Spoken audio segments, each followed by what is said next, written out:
വഹി വരുമ്പോ റസൂലുള്ളാന്റെ ശരീരം അങ്ങ് വിയർപ്പിൽ മുങ്ങാറുണ്ട്. അല്ലാഹുവിന്റെ റസൂലിന്റെ ശരീരത്തിന് തളർച്ച പറ്റാറുണ്ട്. വഹിയിന്റെ കാഠിന്യം സഹിക്കവയ്യാതെ റസൂലുള്ള തളർന്നു പോകാറുണ്ട്. പക്ഷേ ജിബ്രീൽ വരുന്നത് കാണുന്നില്ല, പോണത് കാണുന്നില്ല.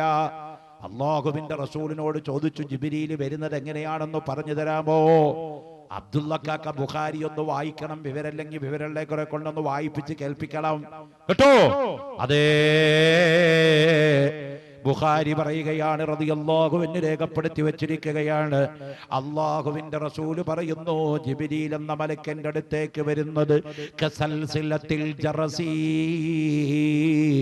ഒട്ടകത്തിന്റെ കുതിരയുടെ കഴുത്തിൽ കിടക്കുന്ന മണിയില്ലേ, കൊടമണി, ആ കൊടമണി അടിക്കുന്ന പോലെ ഭയങ്കരമായൊരു മണിയടിക്കം ഞാൻ കേൾക്കും. പിന്നെ ജിബ്രീൽ എൻ്റെ അടുത്തേക്ക് പ്രകാശം പരത്തിക്കൊണ്ട് കടന്നു വരികയാണ്. ഈ ലോകത്ത് സൂര്യനെ വെല്ലുന്ന പ്രകാശമാണ് ജിബ്രീലിന്റെ പ്രകാശം. കൊടമണി അടിക്കുന്ന പോലെ ശബ്ദം ഞാൻ കേൾക്കാറുണ്ട്. പക്ഷേ റസൂലുള്ളാഹിന്റെ തൊട്ടടുത്തിരിക്കുന്ന അബൂബക്കർ സിദ്ദീഖ് ശബ്ദം കേൾക്കണില്ല, അബൂബക്കർ സിദ്ദീഖ് പ്രകാശം കാണുന്നില്ല. തൊട്ടടുത്തിരിക്കുന്ന ഉമറുൽ ഫാറൂഖ് ശബ്ദം കേൾക്കണില്ല, പ്രകാശം കേൾക്കണില്ല. കാരണം എന്താണ്? ഉമർ ഇബ്നുൽ ഖത്താബ് സാധാരണക്കാരനാണ്, അലി ഇബ്നു അബീ താലിബ് സാധാരണക്കാരനാണ്.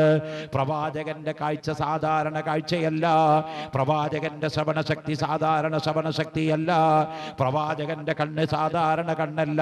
അതല്ലേ റസൂലുള്ള പറഞ്ഞത്, എനിക്ക് മുന്നിലുള്ളതുപോലെ രണ്ട് കണ്ണ് പിന്നിലും ഉണ്ടെന്ന്. ഖാല റസൂലുള്ളാഹി, കണ്ടില്ലേ?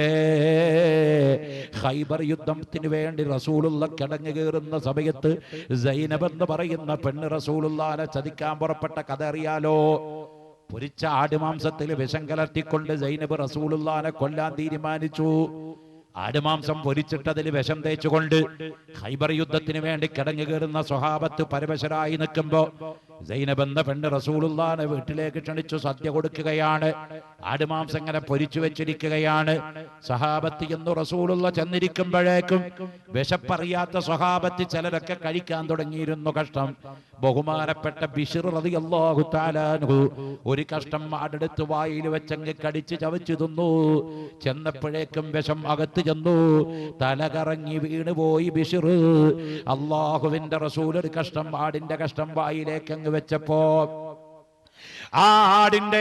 ആടിന്റെ കറ്റം റസൂലുള്ളാഹിനെ വിളിച്ചു പറയാണ്, അള്ളാന്റെ റസൂലേ, അങ്ങ് തിന്നു പോകരുത്, അങ്ങ് ആ കഷണം തിന്നരുത് നബിയേ, എന്റെ മാംസത്തിൽ വിഷം കലർത്തിയിട്ടുണ്ടെന്ന് റസൂലുള്ളാഹിന്റെ കയ്യിലിരിക്കുന്ന ചത്താടങ്ങ് സംസാരിച്ചപ്പോഴേക്കും ബിശ്ർ റളിയല്ലാഹു അൻഹു വീണ് നിലംപതിച്ച് മരണപ്പെട്ട് ഷഹീദായി പോയി. 14ഓളം സഹാബത്തിന് വിഷമേറ്റുപോയി. അള്ളാന്റെ റസൂല് മരിക്കാൻ കിടക്കുന്ന സമയത്ത് പോലും ആയിഷയുടെ മടിയിൽ തലവെച്ചുകൊണ്ട് പറഞ്ഞില്ലേ, ഖൈബറിലെ സൈനബ് എന്ന് പറയുന്ന പെണ്ണ് പൊരിച്ചാട് മാംസത്തിൽ വിഷം കലർത്തി തന്നത് എനിക്കിപ്പോ അതിന്റെ വേദന വരുന്നുണ്ടല്ലോ. അന്നത്തെ പൊരിച്ചാട് മാംസത്തിൽ എനിക്ക് തന്ന വിഷത്തിന്റെ വേദന ഞാനിപ്പോ അനുഭവിക്കുന്നുണ്ടല്ലോ എന്ന് മരണവേദനയുടെ സമയത്ത് അല്ലാഹുവിന്റെ റസൂല് വിളിച്ചു പറഞ്ഞിരുന്നതായി ബീവി ആയിഷ റളിയല്ലാഹു തആല അൻഹ രേഖപ്പെടുത്തി വെച്ചിരിക്കുകയാണ്. മുഹമ്മദ് നബി സാധാരണ മനുഷ്യനാണോ? നമ്മൾ തീരുമാനിച്ചാൽ മതി. യൂഹായിലയ്യ എന്ന് പറഞ്ഞ വാക്കിന് വല്ലാത്ത അർത്ഥമുണ്ട് മോനെ. മുഹമ്മദ് നബി സല്ലല്ലാഹു അലൈഹി വസല്ലം സാധാരണ മനുഷ്യനല്ല, അസാധാരണ വ്യക്തിത്വമുള്ള ആളാണ്. അസാധാരണമായി എല്ലാം അസാധാരണ. നമുക്ക് ചോദിക്കാം, മുഹമ്മദ് നബിയുടെ ഈ തേജസ്സില് കൊടുത്ത ഇതില് അബ്ദുള്ളക്ക പറയണത്, മുഹമ്മദ് നബിയുടെ മൂത്രവും കാഷ്ടവും എന്തേ സഹാബത്ത് സൂക്ഷിച്ചു വെക്കാഞ്ഞെന്ന്. ആര് പറഞ്ഞു സൂക്ഷിച്ചു വെക്കാൻ നോക്കിയില്ല എന്ന്? അബ്ദുള്ളാട്. മൂപ്പർക്ക് പറ്റിയ പണി ഇവിടെ അല്ല, വേറെ കശാപ്പുശാലയിലെ ഇടപാടാ. ഇസ്ലാമിലെ കാര്യം പറയാ അബ്ദുള്ള പോരാ. മാതൃഭൂമിയിലും ദേശാഭിമാനിയിലും കേരള കൗമുദിയിലും മാധ്യമത്തിലും 2 ലേഖനമെഴുതിയെ പോരിച്ചുകൊണ്ട് ഇസ്ലാമിലേക്ക് കടന്നാൽ അബദ്ധം മെനഞ്ഞു പോകും അബ്ദുള്ള സാഹിബ്. സൂക്ഷിച്ചു കളിക്കണം ഇസ്ലാമിനോട്. അള്ളാഹുവിന്റെ റസൂലിന്റെ മലവും മൂത്രവും സൂക്ഷിച്ചു വെക്കാൻ സഹാബത്ത് ശ്രമം നടത്തിയിട്ടുണ്ട്. മിസ്റ്റർ അബ്ദുള്ള, നിങ്ങൾ മിഷ്കാത്ത് ഓതി പഠിക്ക്. അനസ് റളിയല്ലാഹു അൻഹുവിന്റെ ചരിത്രം നോക്ക്.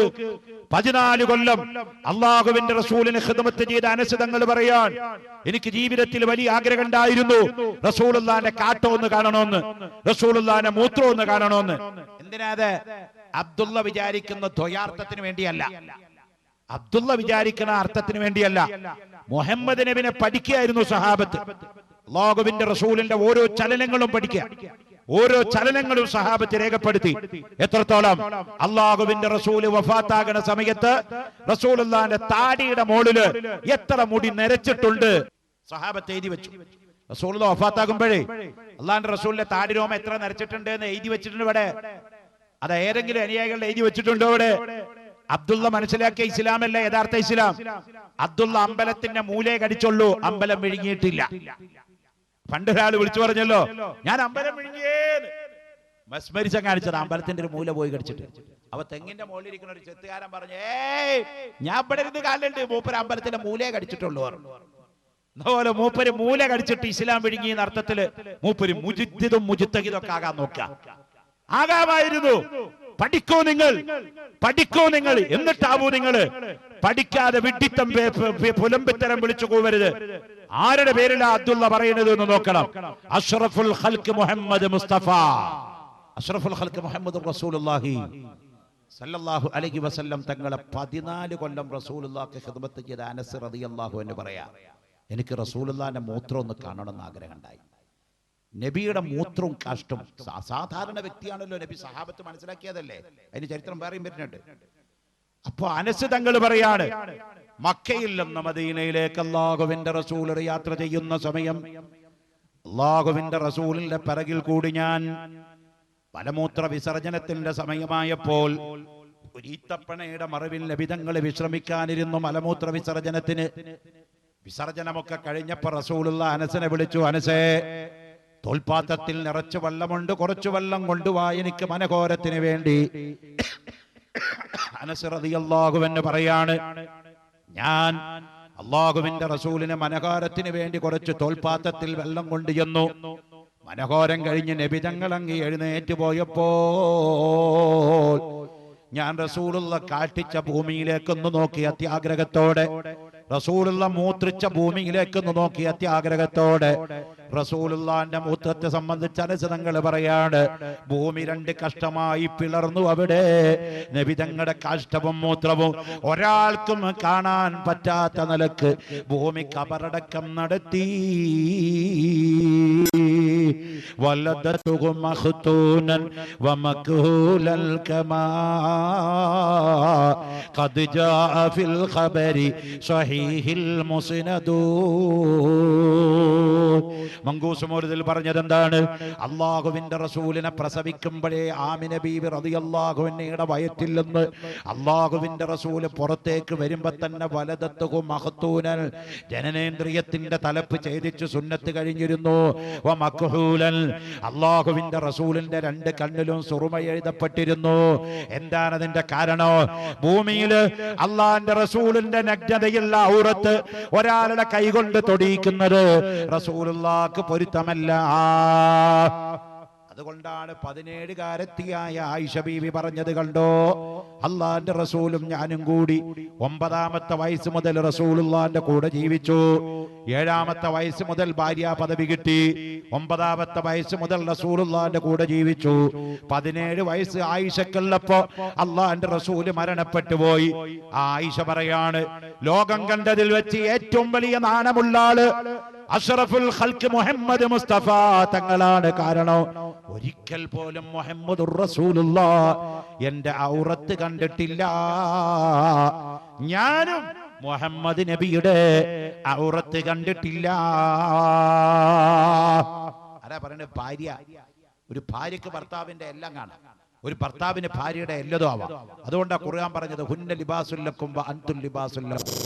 സ്ത്രീ പുരുഷൻ ഭാര്യ ഭർത്താവിന്റെ വസ്ത്രവും ഭർത്താവ് ഭാര്യയുടെ വസ്ത്രവുമാണ്. കാരണം അവരുടെ ഇടയിൽ ഒന്നും മറയേണ്ടതില്ല എന്നർത്ഥം. പക്ഷേ റസൂലുള്ളാഹിന്റെ നാണം വല്ലാത്ത നാണ.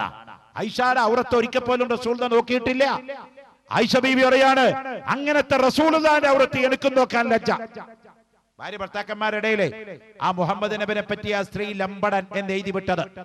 ആ മുഹമ്മദ് നബിനെ പറ്റിയാണ് സൽമാൻ റുഷ്ദി സാത്തനിക് വൈസസ് എന്ന് പറഞ്ഞ പുസ്തകത്തില് മൊഹണ്ട എന്ന് എഴുതി വിട്ടത്.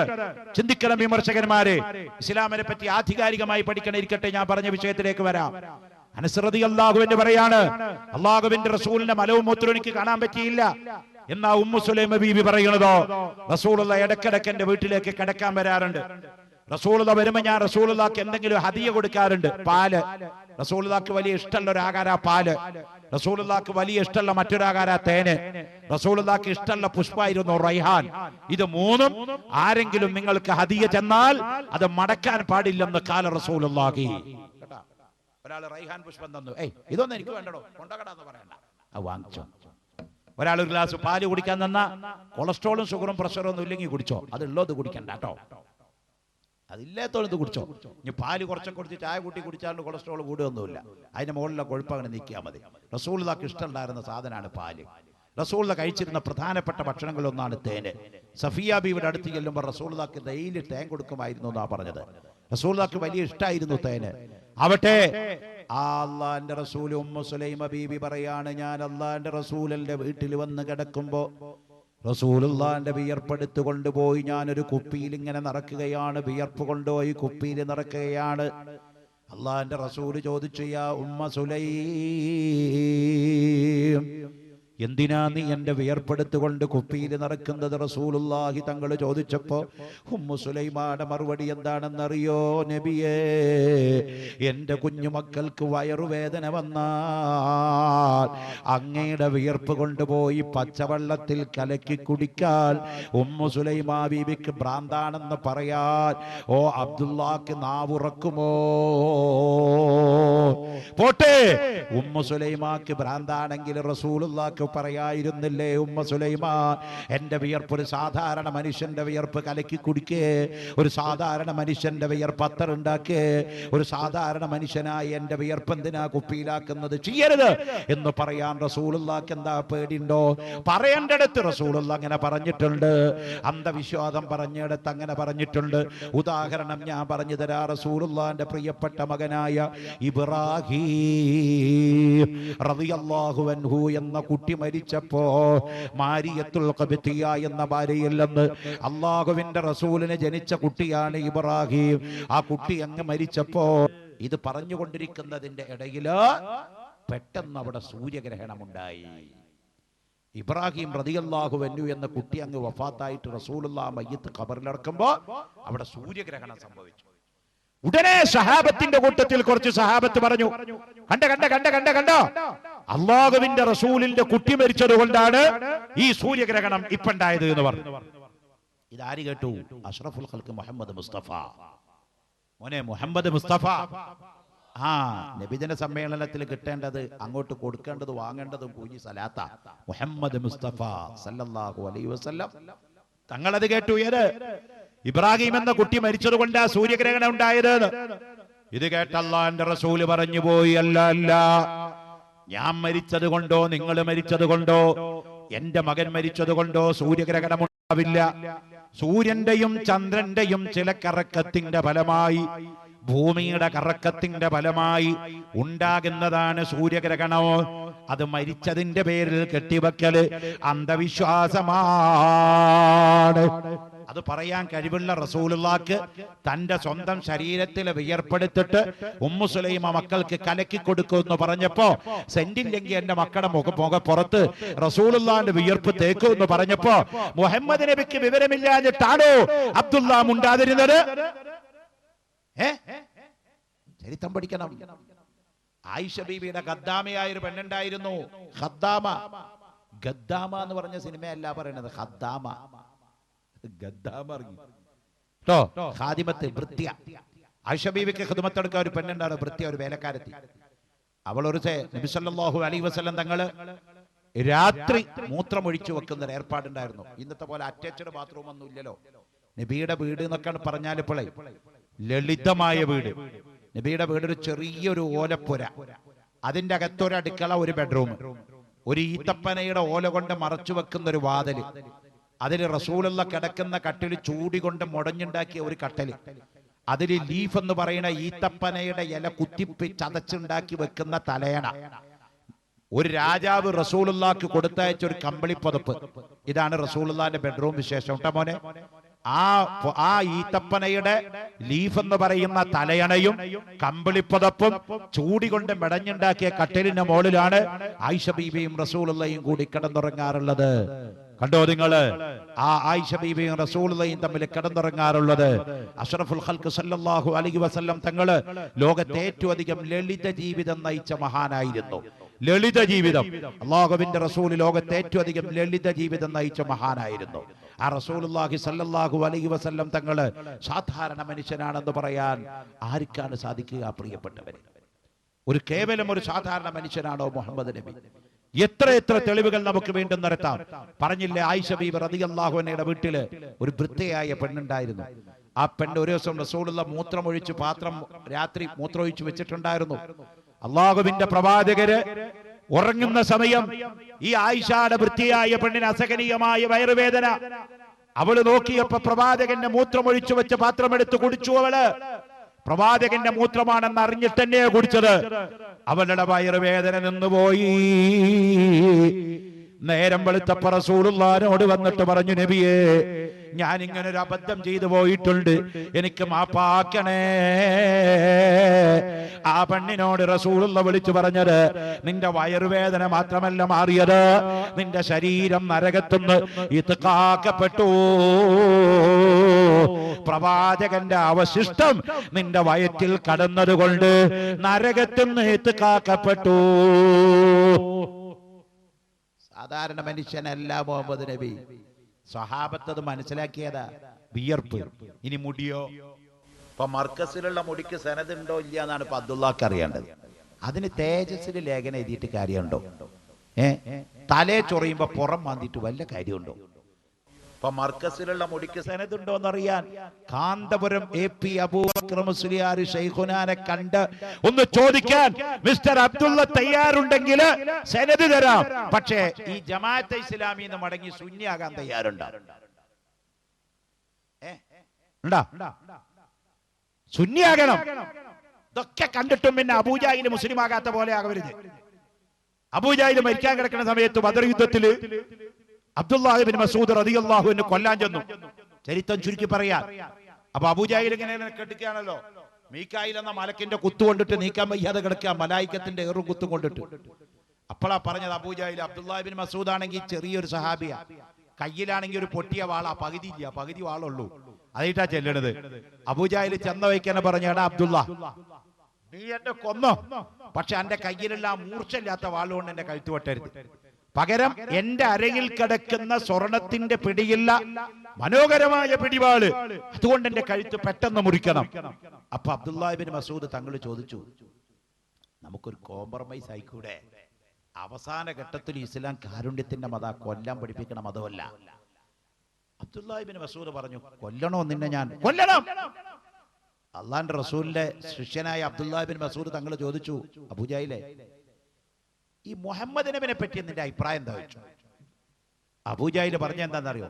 നുണ പറയില്ല, കള്ളുടിക്കില്ല, വ്യഭിചരിക്കില്ല, കള്ളസത്യം പറയില്ല, ഏറ്റവും നല്ല സ്വഭാവത്തിന്റെ ഉടമ. ഇത്രയ്ക്കായപ്പോ അബ്ദുല്ലാഹി ബിൻ മസ്ഊദ് പറഞ്ഞു, എന്നാ പിന്നെ അശ്ഹദു അല്ലാ ഇലാഹ ഇല്ലല്ലാഹു അന്ന മുഹമ്മദ് റസൂലുള്ളാഹി എന്ന് പറഞ്ഞൂടെ എന്ന് പറഞ്ഞു. കൂട്ടനെ പറഞ്ഞു, അവിടെ എത്തുമ്പോ മാത്രം പറഞ്ഞു, തട്ടുമാറി, അത് പറ്റില്ല. അതെന്താ കാരണം എന്ന് ചോദിച്ചു. അപ്പോഴാണ് കിബിർ വെളിവായത്. അവൻ പറയാ, തലരിക്കുമ്പോ വാലാടുക, ഞാനിരിക്കുമ്പോ മുഹമ്മദ് നബിയാവേ? ചോദ്യം അതായിരുന്നു. കാരണം അയ്യത് ശ്രവിച്ചപ്പോൾ ഖുറൈശികളൊത്തൊരുമിത്തവർ ചാടി, അനാഥയായി ഇവനാണോ നബിയായി വന്നോ? അനാഥനായ മുഹമ്മദ് നബിയാവേ? ഞാനിവിടെ മക്കയിലുള്ളപ്പോ കഴിവില്ലാത്ത മുഹമ്മദ് നബിയാവേ? കാശുള്ള ഞാനിവിടെ ഉള്ളപ്പോ തടി കുറഞ്ഞ മുഹമ്മദ് നബിയാവേ? ആചാരബഹുവായ ഞാനുള്ളപ്പോ? മൂപ്പരുടെ വിശദീകരണം അങ്ങനെ പോയി. അതുകൊണ്ട് അബ്ദുല്ലാഹി ബിൻ മസ്ഊദ് പറഞ്ഞു, ഒരു കോംപ്രമൈസിനും തയ്യാറല്ല. അല്ല, എന്നാ പിന്നെ എന്ത് വേണം? ഇസ്ലാമിന്റെ ഒരു ആചാര മര്യാദ പ്രകാരം ചോദിച്ചു, അവസാനമായിട്ട് വല്ലതും പറയാൻ ചോദിച്ചു. മോനെ മോനെ ഏത് കൊലപ്പുള്ളിനെ കൊല്ലാൻ പോകുമ്പോഴും ഇന്റർനാഷണൽ ലോ ആണ്, അവസാനായിട്ട് വല്ലതും പറയാണ്ടോ? അത് ചോദിക്കാത്ത ഒറ്റ കൊലേ ലോകത്ത് നടത്തിയിട്ടുള്ളൂ. അബൂജാഹിലിനെ കൊല്ലാൻ പോണ അബ്ദുല്ലാഹിബിൻ മസൂദ് റളിയല്ലാഹു അൻഹു ചോദിച്ചു, ശരി എന്നാ നീ പറഞ്ഞത് പ്രകാരം നിന്നെ കൊല്ലാൻ, നീ മുസ്ലിം ആവണില്ലല്ലോ, കൊല്ലാനും അല്ലേ പറയണത്, എന്താ വേണ്ടത് അവസാനായിട്ട് ചോദിച്ചു. അപ്പൊ അബൂജാഹിൽ 2 വസിയത്താ പറഞ്ഞത്. ഒന്ന്, എന്നെ കൊല്ലുമ്പോ എന്റെ തല മുറിക്കുമ്പോ ഈ ഷോൾഡറിന്റെ അവിടുന്ന് തുടങ്ങി ഈ ഷോൾഡർ വരെ കയറ്റി മുറിക്കണം പറഞ്ഞു. അതെന്തിനാ വെച്ചു? ഇത്ര വലിയ തല കണ്ടിട്ട് എന്റെ മുഹമ്മദ് ഒന്ന് ഞെട്ടട്ടെ. അടോ രണ്ടാമത്തെ വസിയത്ത് പറഞ്ഞത്, എന്നെ നീ കോഴിനെ ബ്രോയിലർ ചിക്കൻ അറുക്കുന്നത് പോലെ കഴുത്തങ്ങ് മുറിക്കരുത്, ഇവിടെ മുറിക്കരുത്, ഇതും തന്നെ വെട്ടി മുറിച്ചു കൊണ്ടോണം, തല നീട്ടി മുറിക്കണം, പെട്ടെന്ന് പണി കഴിക്കണം, എന്റെ വാളുകൊണ്ട് മുറിക്കണം, വാള് നീ എടുത്തോ. മരണ വസിയത്ത് രണ്ടും അബ്ദുല്ലാഹിബ്നു മസ്ഊദ് റളിയല്ലാഹു അൻഹു പാലിച്ചു. ഇരിക്കട്ടെ, ലോകത്ത് ഒരാളെ കൊല്ലുമ്പോ മാത്രാണ് ലോകത്ത് നീചമായ കൊല നടത്തിയിട്ടുള്ളൂ. ഡബ്ല്യു ബുഷിന്റെ ഇറാഖിന്റെ പാവക്കോടതി 40 കൊല്ലം ഭരണാധിപത്യം നടത്തിയ സദ്ദാം ഹുസൈനിന്റെ കഴുത്ത് ഒരു ചെറിയ പ്ലാസ്റ്റിക് കയറിലിട്ട് കുരുക്കി കൊല്ലുമ്പോ അവസാനായിട്ട് പറഞ്ഞത്, നീ നരകത്തിലേക്ക് പോകടാ സദ്ദാം എന്നാ, നീ നരകത്തിലേക്ക് പോകടാ സദ്ദാം. ലോക ചരിത്രത്തില് കൊടിയ മുശ്രിക്കായ പേര് കേട്ടാൽ ലഅനത്ത് ചെല്ലേണ്ട അബൂജാഹിലിന് പോലും ഇസ്ലാം മതം കൊടുത്ത ആ സ്റ്റാറ്റസ് ഇസ്ലാമായിരുന്ന സദ്ദാം ഹുസൈനിന് അമേരിക്കയുടെ പാവ സർക്കാരായിരുന്ന ഇറാഖ് ഗവൺമെന്റ് കൊടുത്തില്ല. പകരം അമേരിക്ക ഇപ്പൊ എന്തായി? നശിച്ച് നാരായ കല്ലുകുത്തുകയാണ്. അമേരിക്കയുടെ മരണപത്രാള അപ്പൊ കണ്ടുകൊണ്ടിരിക്കണം. ഇപ്പൊ ഈ ഇസ്ലാമിക രാജ്യങ്ങളിൽ ഉണ്ടാകണ കലാപത്തിന്റെ ഒക്കെ പിന്നിലെ അമേരിക്കയുടെ പങ്ക് വലുതാണ്. ജനാധിപത്യത്തിന്റെ പേരില് മുസ്ലിം രാജ്യങ്ങളെ തകർത്ത് തുമ്പ കോരിപ്പിക്കാനുള്ള പരിപാടിയാണ് അമേരിക്ക നടത്തിക്കൊണ്ടിരിക്കുന്നത്. പ്രിയപ്പെട്ടവരെ, ഞാൻ പറഞ്ഞുകൊണ്ടുവരുന്നത്, എന്ത് ചെയ്താലും അമേരിക്ക രക്ഷപ്പെടാൻ പോണില്ല. കാരണം എന്താണെന്നറിയോ? നിരപരാധിയുടെ ദുആക്ക് ഇജാബത്ത് കിട്ടുമെന്ന് ഖാല റസൂലുള്ളാഹി. ലോകത്തിലുള്ള നിരപരാധികളെ കൊന്നൊടുക്കിയ അമേരിക്ക സർവനാശത്തിലേക്ക് കൂപ്പുകുത്തുകയാണ്. ഒരു 10-15 കൊല്ലം കഴിയുമ്പോ നമ്മൾ ഇതുപോലൊരു നബിദിനൊക്കെ കഴിഞ്ഞ് വയല് കഴിഞ്ഞ് പുറത്തു പോകുമ്പോ ഒരു സായിപ്പ്, ഒരു മദാമി അവിടെ വടിയും കുത്തിപ്പിടിച്ച് നിൽക്കുന്നുണ്ടാവും. നമ്മളെ കാണുമ്പോ പറയും, sir good evening sir, please give me 5 rupees only. ഇന്ന് ഇംഗ്ലീഷിൽ തെണ്ടാൻ വരുന്ന കാലം അമേരിക്കക്ക് അധിക കാലം കാത്തിരിക്കേണ്ടി വരില്ല. അവിടേക്കാണ് അമേരിക്ക പോയിക്കൊണ്ടിരിക്കുന്നത്. കാരണം അമേരിക്കയുടെ സാമ്പത്തിക എക്കണോമി മുഴുവൻ തകർന്ന് തരിപ്പണമായിരിക്കുകയാണ്.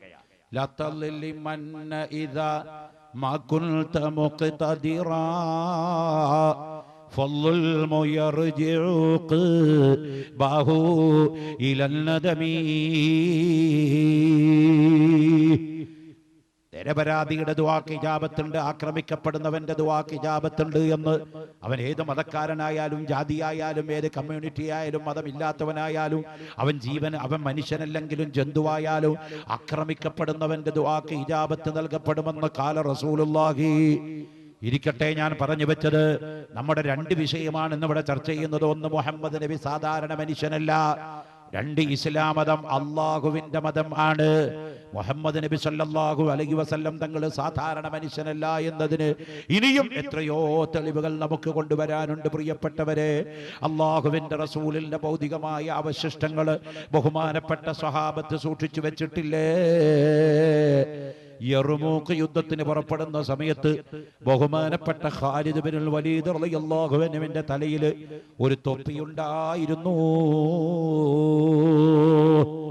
ഖാലിദ് ബിനുൽ വലീദ് റളിയല്ലാഹു അൻഹു സ്ഥിരമായി തൊപ്പി ധരിക്കുന്ന ആളായിരുന്നു.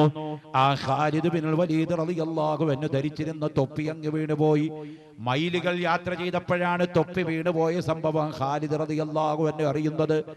പടച്ചവനെ, എന്റെ തൊപ്പി വീണുപോയല്ലോ. ആ തൊപ്പി എടുക്കാൻ വേണ്ടി കുതിരയെ തിരിച്ചപ്പോൾ കൂടെയുള്ള സഹാബത്ത് ചോദിച്ചു, ഖാലിദേ, മൈലുകൾ പോലും കുതിരപ്പുറത്ത് കീപ്പോട്ട് തിരിച്ചു നടക്കണം ആ തൊപ്പി കിട്ടണമെങ്കിൽ. ആ തൊപ്പി അങ്ങ് പൊക്കോട്ടെ, നമുക്ക് വേറെ തൊപ്പി എടുക്കാമല്ലോ. ഖാലിദ് ബിനുൽ വലീദ് തങ്ങളുടെ മറുപടി, ആ തൊപ്പിയുടെ അകത്ത് അല്ലാഹുവിന്റെ റസൂലിന്റെ താടി രോമങ്ങളോ അള്ളാന്റെ റസൂലിന്റെ തലമുടിയോ ഞാൻ സൂക്ഷിച്ചു വെച്ചിട്ടുണ്ട്.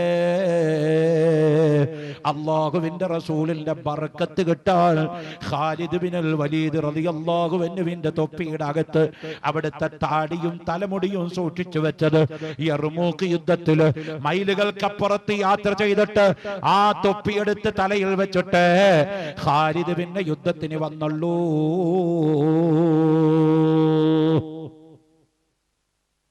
മുടിയിട്ട വെള്ളം കുടിക്കാൻ പാടില്ലേ? يمن تفجرت الأنهار نبيئة من إصبعيه فاروا والجيش ذا العدد.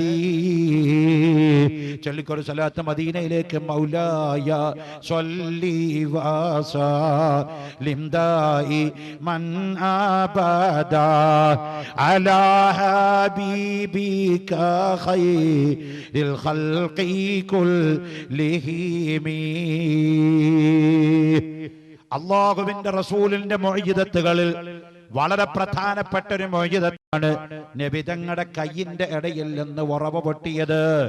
14,000-ഓളം വരുന്ന സ്വഹാബത്തിന് വെള്ളത്തിന് ദാഹിച്ചു പോയ സമയത്ത് നബിയെ, ഞങ്ങൾക്ക് കുടിവെള്ളം മുട്ടിപ്പോയി നബിയെ, ഞങ്ങൾക്ക് കുടിക്കാൻ വെള്ളമില്ല എന്ന് പറഞ്ഞപ്പോൾ റസൂലുള്ളാഹി ചോദിച്ചു, ആരുടെങ്കിലും കൈവശം വെള്ളത്തിന്റെ അംശമുണ്ടോ? ഒരു സ്വഹാബി പറഞ്ഞു, ഉണ്ട് നബിയെ, എന്റെ കയ്യിൽ ഒരു പാത്രത്തിൽ കുറച്ച് വെള്ളമുണ്ട്. റസൂലുള്ളാഹി പറഞ്ഞു, ആ വെള്ളം കൊണ്ടുവരൂ.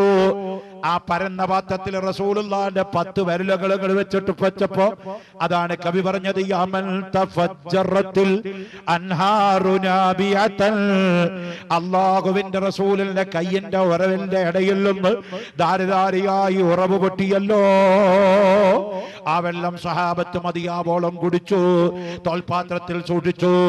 അതുകൊണ്ടാണ് ഇമാം നബവി റളിയല്ലാഹു അൻഹു രേഖപ്പെടുത്തിയത്, ലോകത്തിൽ വെച്ച് ഏറ്റവും വലിയ വെള്ളം സംസം വെള്ളമല്ല, അതേ ഹൗദുൽ കൗസർ അല്ല, റസൂലുള്ളാഹിന്റെ കയ്യിന്റെ ഇടയിൽ നിന്ന് ഉറവ് പൊട്ടിയ വെള്ളമാണ് ലോകത്തിലെ ഏറ്റവും പരിശുദ്ധമായ വെള്ളമെന്ന് ഇമാം നബവി റളിയല്ലാഹു അൻഹു രേഖപ്പെടുത്തി.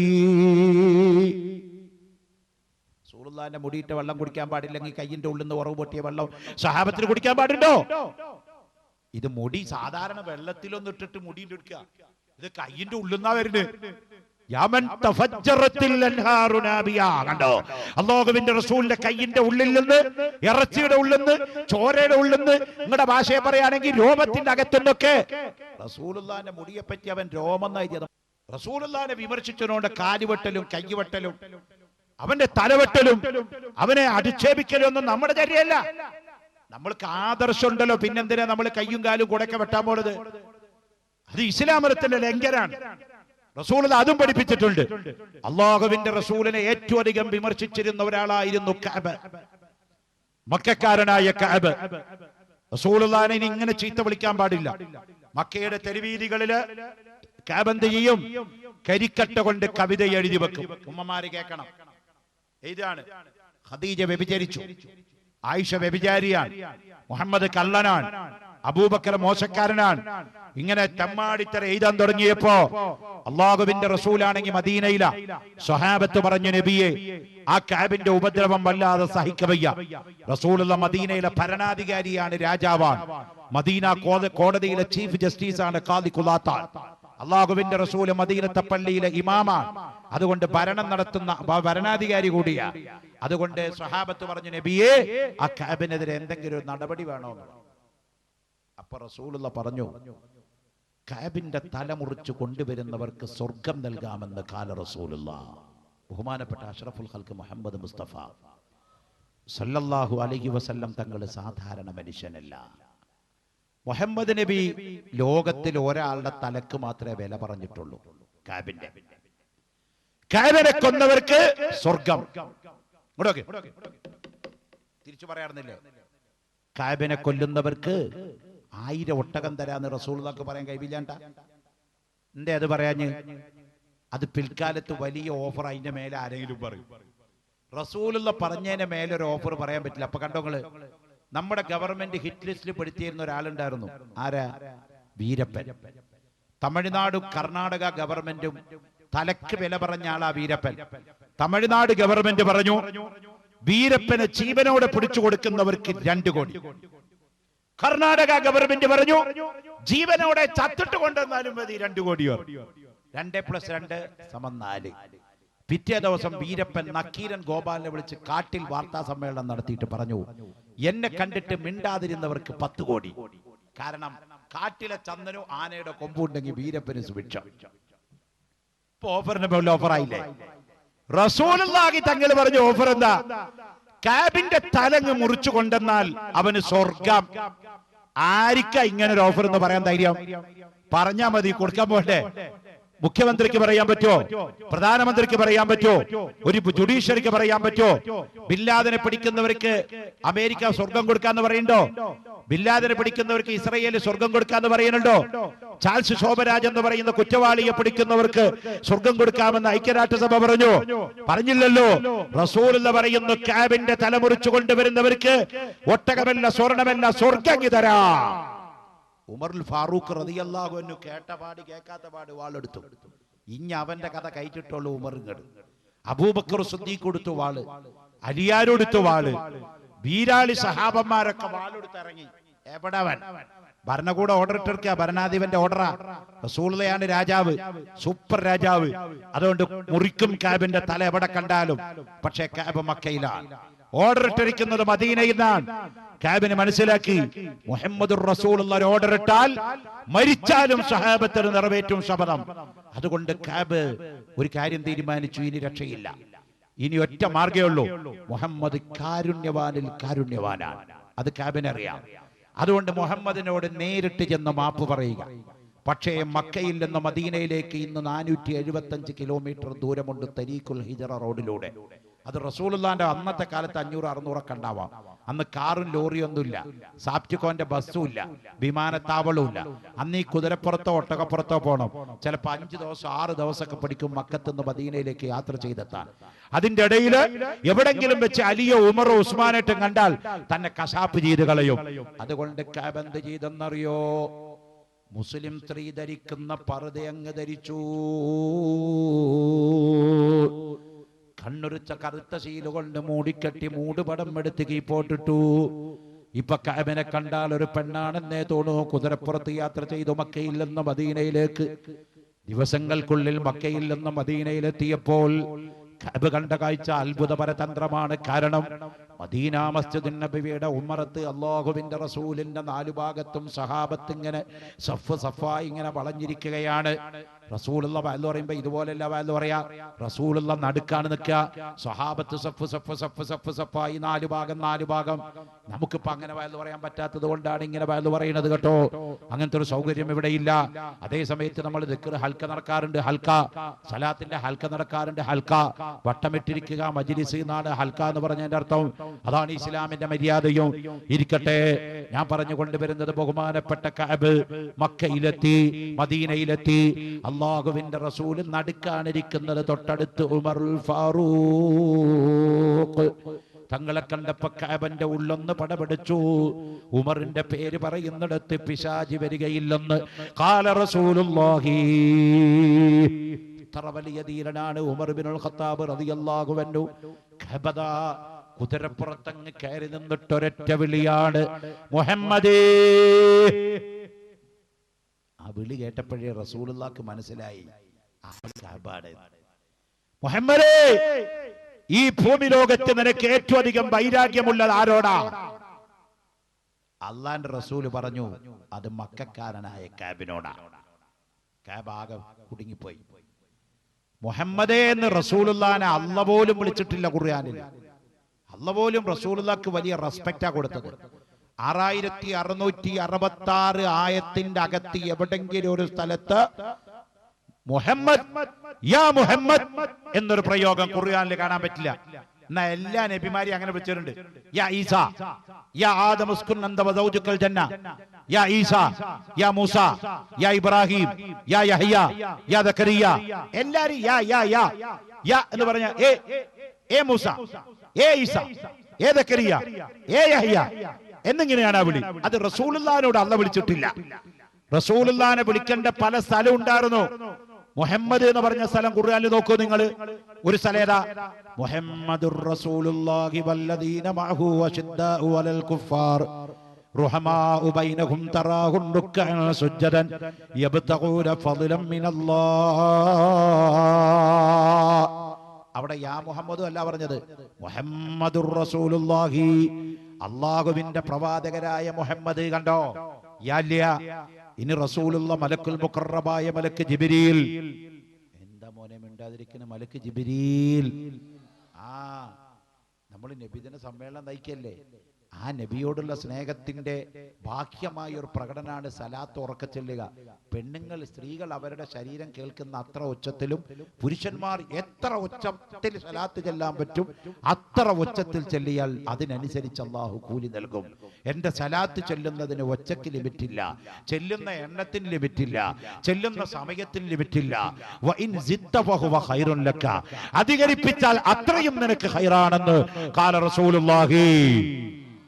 മലക്കുൽ മുഖറബായ മലക്ക് ജിബ്രീൽ അലൈഹിസ്സലാം എന്ന മലക്ക് വന്ന് ഇഖ്റഅ ബിസ്മി റബ്ബിക്കല്ലദീ ഖലഖ് എന്ന വഹി അറിയിപ്പിച്ചു കൊടുത്ത് അല്ലാഹുവിന്റെ റസൂൽ ജിബ്രീലിനെ കണ്ട് പേടിച്ചു, വഹിയിന്റെ കാഠിന്യമോർത്ത് വിഷമിച്ച് ഖദീജ ബീവിയുടെ അടുത്ത് എന്ന് പറഞ്ഞല്ലോ, ദമ്മിലൂനി ദമ്മിലൂനി ദമ്മിലൂനി, എന്നെ പുതപ്പിട്ട് മൂടൂ ഖദീജ, എനിക്ക് വല്ലാത്ത പനി വരുന്നുണ്ട്. ഖദീജ ബീവി പുതപ്പിട്ട് കൊടുത്ത ചരിത്രം നമുക്കറിയാവുന്നതാണ്, ഞാൻ ചുരുക്കി പറയാണ്. അങ്ങനെ റസൂലുള്ള പുതപ്പിട്ട് മൂടി കിടക്കുമ്പോൾ അല്ലാഹ് റസൂലുള്ളാനെ വിളിച്ച വിളി എന്താണ്? മുഹമ്മദേ എന്നാണ് വിളിച്ചത്. അല്ല,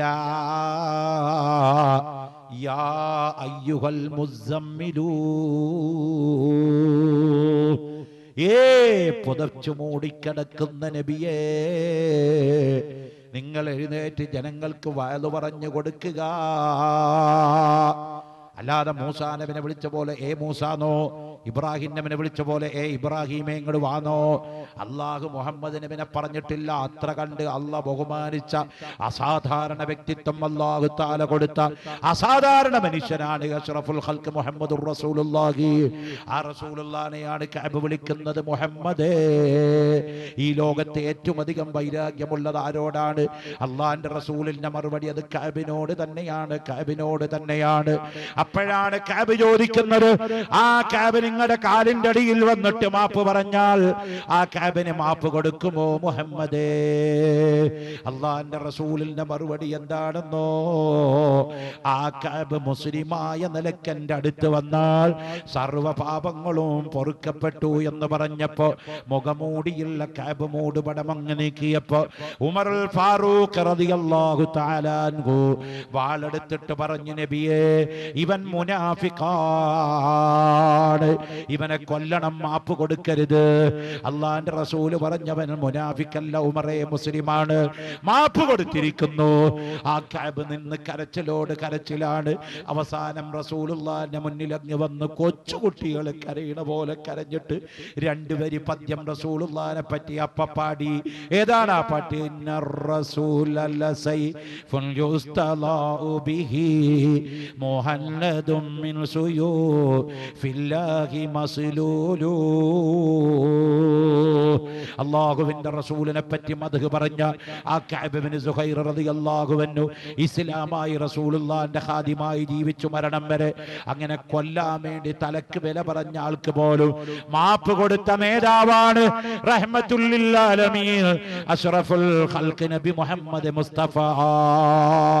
കാരുണ്യവാനാണ്, അസാധാരണ മനുഷ്യനാണ്, സാധാരണ മനുഷ്യനല്ല. കേട്ടോ മോനെ? ആയിഷ ബീവിയോട് ചോദിക്കാം, മുഹമ്മദ് നബി സാധാരണ ആളാ?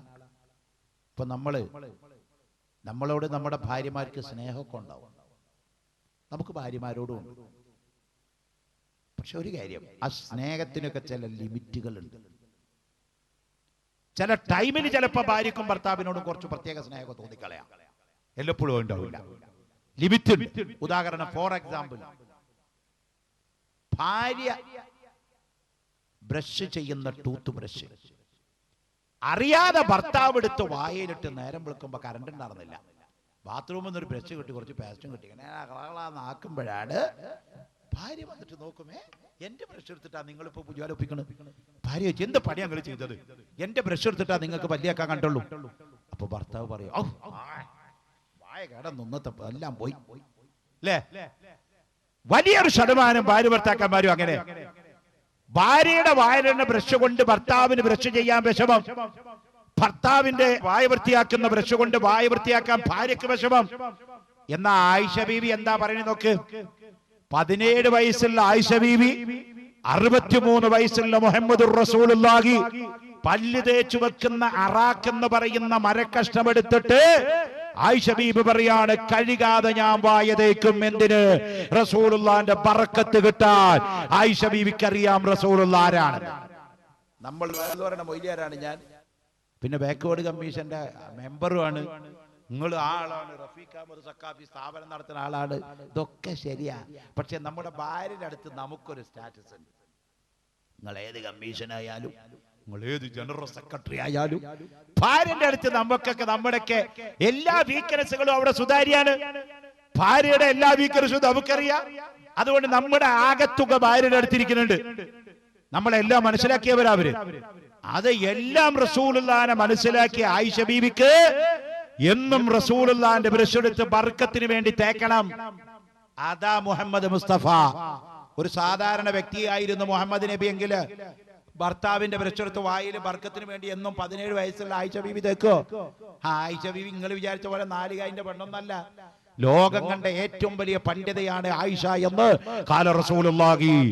അല്ലാഹുവിന്റെ റസൂലിന്റെ ഹദീസ് 2500 ഹദീസ് അതിന്റെ സനദടക്കം റിപ്പോർട്ട് ചെയ്ത ലോകത്തിലെ പണ്ഡിത എന്ന പേര് നേടിയ പെണ്ണ് ആയിഷ ബീവിയാണ്. അല്ലാഹുവിന്റെ റസൂലിനെ പറ്റി ശരിക്കും മനസ്സിലാക്കിയവളാ കേട്ടോ. ആയിഷ ബീവി അങ്ങനത്തെ പൊട്ടാപ്പറിച്ച് പറയുന്ന ആളൊന്നല്ല. ഒരിക്കൽ അല്ലാഹുവിന്റെ റസൂലും ആയിഷ ബീവിയും തമ്മിൽ വീട്ടിൽ ഉറങ്ങുന്ന സമയം റസൂലുള്ള പാതിരാത്രി ആയപ്പോ റസൂലുള്ളാഹിനെ കാണാനില്ല വിരിപ്പില്. അപ്പൊ റസൂലുള്ളാഹിക്ക് വേറെയും ഭാര്യമാരൊക്കെ ഉണ്ടല്ലോ. 11 ഭാര്യമാരുണ്ടായിരുന്നു എന്ന് പഠിച്ചിട്ടില്ലേ നമ്മള്? ഇടമറുക്ക് എണ്ണി വെക്കുമ്പോ 12 കണ്ടു. മുഹമ്മദ് നബിനെ എങ്ങനെയെങ്കിലും ഒന്ന് ഇൻസൾട്ട് ചെയ്യാൻ നടക്കല്ലേ ചില കുട്ടി. മൈക്രോസ്കോപ്പ് വെച്ചിരിക്കല്ലേ, എന്തെങ്കിലും വീണ് കിട്ടിയാൽ മതി എടുത്ത് അടിക്കാൻ ചിട്ട്. ഇടമറുക്ക് ഈ ഭാര്യമാരുടെ തിരിച്ചും മറിച്ചും വായിച്ചു. ഖുർആൻ ഒരു വിമർശന പഠനം എന്ന പുസ്തകത്തിന്റെ 53-ാമത്തെ പേജിൽ ഇപ്പോഴും ഉണ്ട് ആ സഫാത്ത്. അയാൾ എഴുതി, മുഹമ്മദ് നബിക്ക് 12 ഭാര്യയുണ്ട്. 1 ഖദീജ, 2 ആയിഷ, ഹഫ്സ, സൗദ, സഫിയ, മൈമുന, റംല. ഇങ്ങനെ പറഞ്ഞു 11 മാരിയ, ഫുൾ സ്റ്റോപ്പ്. 12 തുൽഖബിത്തിയ. ഇങ്ങനെ സാധനങ്ങൾ കേട്ടിട്ടുണ്ടോ? ഇന്നേ വരെ തുൽഖബിത്തിയ എന്ന് പറഞ്ഞൊരു പേര് കേട്ടിട്ടില്ല. സംഗതി എന്താ സംഭവം അറിയോ? മാരിയത്തുൽ ഖിബ്തിയ്യ എന്ന ഒരു സ്ത്രീ റസൂലുള്ളാഹിന്റെ ഭാര്യയായിട്ടുണ്ട്. മഹത്തുൽ മുഅ്മിനീങ്ങളിൽപ്പെട്ടവരവര്. മാരിയത്തുൽ ഖിബ്തിയ്യ. ഇടമറുക്ക് ഇത് വായിച്ചു നോക്കുമ്പോ തോന്നി, ഇത്ര വലിയ പേരൊക്കെ ഒരാൾക്ക് ഉണ്ടാവുമോ? അപ്പൊ ഇതെന്തോ ഒരു അട്ടിമറിയ 2 എണ്ണാക്കി. മൂപ്പര് 11 മാരിയ, 12 തുൽഖിബ്തിയ്യ. കണ്ടോകള്, മുഹമ്മദ് നബിനെ വിമർശിച്ച ആധികാരിക വിമർശകന്മാരായി ഇവര്.